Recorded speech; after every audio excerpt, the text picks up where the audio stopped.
let's listen to the defendants react to their conviction. I would truly like to apologize to our family, my family, and the community. No picture should have been sent around, let alone even taken. That's all, sir. Thank you. I would like to apologize to you people. I had no intentions to do anything like that.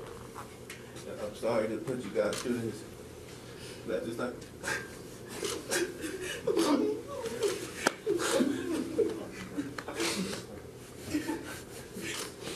want you guys to better know that.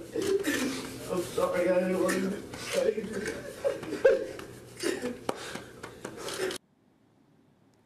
Yeah, it's an unpleasant thing to watch. CNN took a look at that same tape, and their reporter, Poppy Harlow, had this to say in her report, and we'll talk about it on the other side. I've never experienced anything like it, Candy. It was incredibly emotional, incredibly difficult, even for an outsider like me, to watch what happened as these two young men that had such promising futures, star football players, very good students, literally watched as they believed their life fell apart. One of the young men, Malik Richmond, when that sentence came down, he collapsed. I was sitting about 3 feet from Malik when he gave that statement. It was very difficult to watch. And you know, something that came up throughout this sentencing, Candy, was that Malik's father got up and spoke. Malik has been living with guardians. His father, a former alcoholic, gotten into a lot of trouble with the law, been in prison before. And his father stood up and he told the court, I feel responsible for this. I feel like I wasn't there for my son. You know, I'm going to ask you, Anonymous, first about this.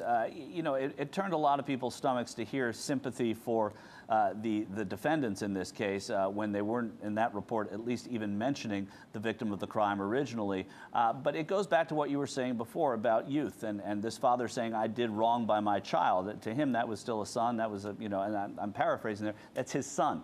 And don't you think some of that comes into play? And how do you hear that report when you see them single out the defendants for sympathy? Well, I actually had a chance of meeting Malik's father, and I see where he got a lot, like Malik got a lot of it, because he was very rude to especially us, the protesters, but that's besides the point. He might have been under a lot of stress, who knows, I'm not gonna blame him for any of that.